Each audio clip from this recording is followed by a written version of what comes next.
자, 그러면 다시 한번 이제 구체적으로 좌우 이념 대립 어떻게 지금까지 이어져 왔는가 하는 말씀을 드리겠습니다.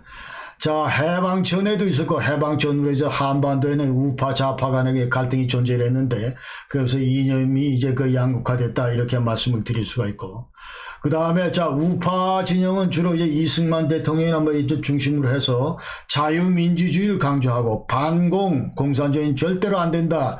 그리고 이제 안보가 중요하고 이제 친미 뭐 이런 가치를 주장을 했는데, 이에 반해서 좌파는 이제 사회주의 공산주의 그다음에 북한 친북 뭐 이와 같은 입장을 근본적인 입장을 취했다.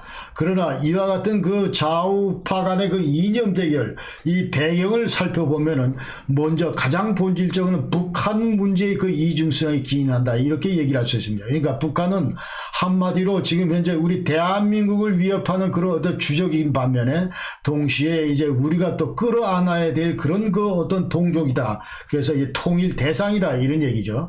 그래서 우파는 당연히 이제 북한 우리 6.25도 경험을 했고 그렇기 때문에 우리 체제를 위협하는 세력이다. 그래서 우리가 반드시 방어해야 될 그런 세력이다. 자, 이런 인식이 이제 지배적이고, 그 다음에 좌파는 이제 북한은 우리의 동족이기 때문에 설사 조금 뭘 좀 잘못하더라도 눈 감고 우리가 끌어안을 준비를 해야 된다. 자, 이런 입장이다 이 말이죠.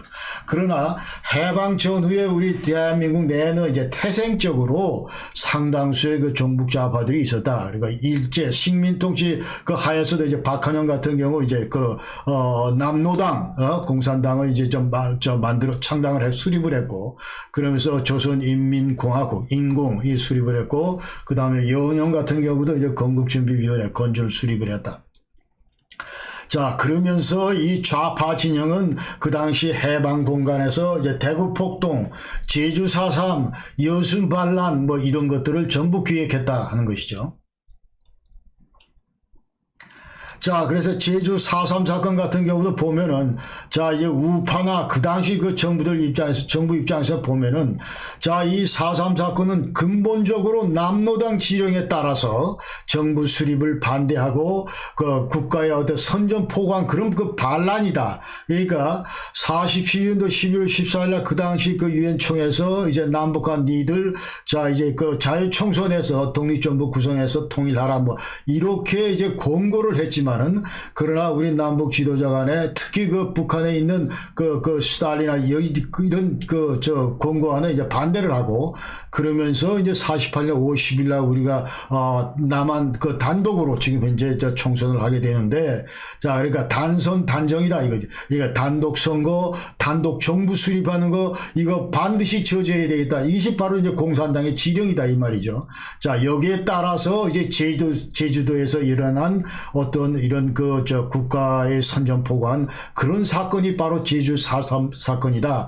이렇게 이제 보는 반면, 그리고 이제 과연 그 당시에 이제 진압하는 과정에서 좀 무리가 따랐다. 그래서 희생자가 좀 발생했다. 뭐 이런 입장이고, 그러면서 근본적으로 그 당시에는 자 4.3이라는 거는 이제 무장봉기 반란인데 제주도민들이 약 한 70%가 지금 현재 좌파 세력이다 그 당시에. 그러니까 제주도를 일단 민주기지화를 만들고, 그리고 이제 이 남한 내 육지에서 어떤 이런 내란이 벌어지고, 자 그쯤 되면은 이제 북한이 이제 김일성이가 남침으로 이제 적화 통일을 할 수가 있겠다. 자 이런 큰 전략 속에서 이루어진 것이 바로 제주 4.3 사건이다. 이렇게 이제 본질이다. 이렇게 이제 우리가 우파 진영에서는 이해를 하고 있는데, 그러나 좌파 진영은 그게 아니고 지금 정부 탄압에 제주도민들이 이것이 이제 저항한 그런 어떤 민중 항쟁이다. 이런 식으로 몰고 갑니다. 그러니까 경찰 탄압에 의한 고문치사 사건이다. 이 얘기를 하고 있습니다. 그러니까 48년도 그 당시 3.1절 기념식 날 이제 어린아이가 다치고, 자 여기에 대해서 이제 주민들이 경찰에 대해서 이제 시위를 벌이고, 자 경찰이 여기에 대해서 이제 무자비하게 진압을 하고, 이런 과정에서 서로 에스컬레이션 되면서 이제 이 폭동이 커졌다. 여기서 자 이렇게 보는 것이 이제 좌파 진영 희생자 측의 목소리다 이런 얘기죠. 그러니까 그 당시에 양민 학살로 이제 14,000여 명이 전부 희생자가 있었다 하는 얘기고,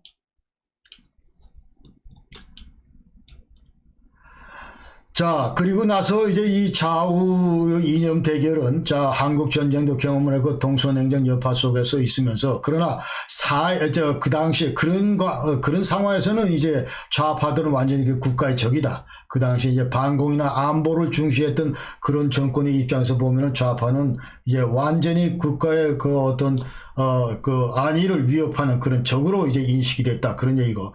그러나 4.19 이후에 이제 그 좌익 세력들은 점차 이제 그 자기의 활동 범위를 늘려왔다 하는 것이죠. 그러니까 62년도에 인혁당, 인민혁명당을 결성을 했고, 68년도는 이제 통일혁명당, 그 통역당을 결성했다. 정적발이 됐다.